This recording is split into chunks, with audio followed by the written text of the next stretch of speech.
Hi guys, and welcome to my channel. I'm broadcasting from very snowy New Jersey. I'm not in Orlando. I'd sure love to be in Orlando right now, but I went out today. It snowed heavy here Monday. Went out today for the first time, shoveled and got my car out and went to the grocery store, and it really wasn't as bad as I anticipated, but still slippery to walk.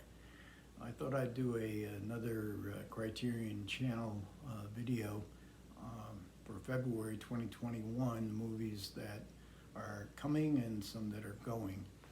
And these are just, generally speaking, recommendations. The Criterion Channel is probably my go-to streaming channel. One of the great resources on the internet for people like classic film, offbeat films. They've made a concerted effort to diversify their lineup, both in the collection and in the and also on the channel. In Black History Month, and this is a month loaded with diversity. There's a lot of filmmakers I've never heard of from around the world, and independent filmmakers. I can't really comment on them. You can go to CriterionCast.com or Criterion.com to get a detailed description of what is coming. I'm just going to give you some of my own personal recommendations. First up is Ghost Dog, Way of the Samurai, and this was a fairly recent, I think November 2020 release. I bought it during the Criterion Barnes & Noble sale, and it's one of those films that comes much quicker than I think they used to come to the channel, and it includes all the extras. It's one of the few Jim Jarmusch films I've never seen. I've yet to open the box, the shrink wrap yet on this. But I'm looking forward to it.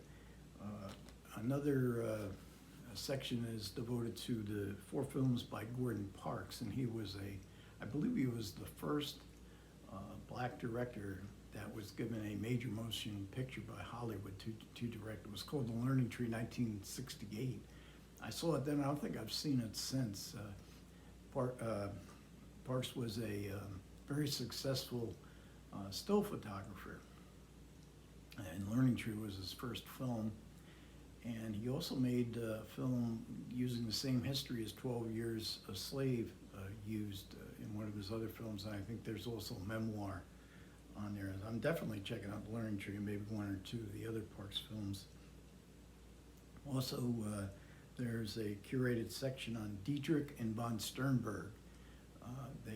Criterion released Dietrich and von Sternberg in Hollywood box set, which is going for a very good discounted price. I think it's $55 last time I looked on Amazon. This has 8 movies, whereas the box set had 7, because it's also including The Blue Angel, which was the initial von Sternberg Dietrich collaboration in Germany, and that was a film that was made both in German and then they made an English language version. Dietrich and von Sternberg had a very strange Pygmalion type relationship, and he sort of fetishizes her in these movies, but they're one of a kind. There's really nothing else like the von Sternberg Dietrich movies. I think Morocco would probably be my favorite, and that was made with Gary Cooper in a very romantic, he's a foreign legionnaire in some North African desert, and Adolphe Mangio, I think, is in it too. Then there's also 3 films with Alana Turner, The Bad and the Beautiful, which is about filmmaking. Vincent Minnelli, I think it won the Best Picture. I'm probably going to rewatch The Postman Always Rings Twice, based on the James M. Cain novel. Alana Turner, one of the most famous femme fatales from that movie.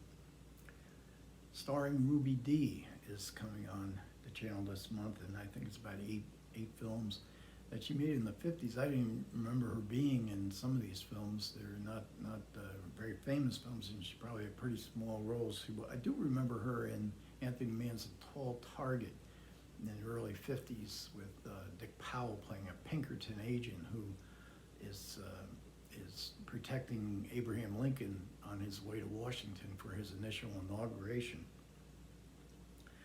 It doesn't include Raisin in the Sun, which I thought peculiar because that movie is part of the Criterion collection, and it's also one of Ruby Dee's best performances, certainly one of her most famous performances.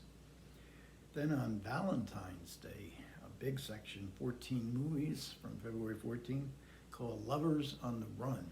And this goes from 1937, You Only Live Once, Fritz Lang movie, to Ain't Them Bodies Saints in 2013. And there's some familiar movies in there and some not unfamiliar. Pearl of Foo is in there. I'm going to for sure check out One False Move from 1992, which was directed by a black director, Carl Franklin. And then finally, of the new additions that piqued my interest is two films with Godfrey Cambridge. And Godfrey Cambridge was a stand-up comedian, 60s and 70s. He was very popular. He was on a lot of talk shows and late night shows. Very funny guy, very popular, like I said. And he made two movies where he had real significant roles. One is The Watermelon Man, about a white man who wakes up as a black man. I haven't seen that in a long time. He wakes up one morning and all of a sudden he's black. And then there's Cotton Comes to Harlem, which is based on a Chester Himes police novel, two black policemen in Harlem in the 60s. I guess this is early 70s. Cotton Comes to Harlem. It's directed by Ossie Davis, Ruby Dee's husband. I saw a little of it, some of the relationships and some of the race relationship kind of aspect to it might seem a little bit dated, but Cambridge is funny. Raymond St. Jacques plays his partner, and they're sort of unorthodox policemen, but their white superiors tolerate them because they're the only ones that can go into Harlem and really get anything significantly done. So there's lots of other stuff, like I say, check it out. Stuff that I just don't have much knowledge of. Now, what's leaving? Leaving in February 2021, well, all the Cary Grant movies are leaving. There was a whole bunch of them. It's been on the site for maybe 3-4 months. Including Bring Up Baby, which didn't come to this curated selection until January, so it's basically a 2-month deal, and that's a classic screwball movie with Katharine Hepburn and Cary Grant, directed by Howard Hawks. Some reason it's never made it to Blu-ray. I'd love to know why that has not made it to Blu-ray, because it's a real mystery, given its long-term popularity and its enduring popularity. Bette Davis, one of her best roles now, Voyager, is leaving the channel. This is the one where Paul Henry plays her lover, and he lights 2 cigarettes. I think he does it 3 times in the movie. He lights 2 cigarettes and then he hands her one. Bette Davis gets to play, she starts out as a wallflower, and by the end of the movie, she's like, a society. She's one of the mainstays of society. The problems of the rich white people might not be of as much interest today, but back in the days of the Depression and the classic Hollywood era, average people loved to watch movies about the traumas and unhappiness of rich people. Mae West's movies are leaving. She's never been one of my favorites. But she could be funny, and Cary Grant was in a couple of her movies. 2 of Stanley Kubrick's masterpieces, Paths of Glory and Dr. Strangelove, so his very dark view of war and the people who manipulate wars. House of Games is leaving. This is David Mamet's film. Any selection of con man movies, I think House of Games would have to go in the top 10. In that list. Terrence Malick's Days of Heaven is leaving.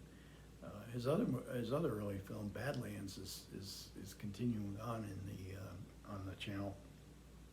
Days of Heaven I saw when it first came out, and it was I thought at the time when I saw it in a movie theater on a big screen, it was probably the most beautiful film I'd ever seen. Now, it doesn't had the same impact with me over the years last time I watched it on TV, and I'm not a big fan of late Terry Malick. After Days of Heaven, he basically disappeared as far as feature filmmaking went.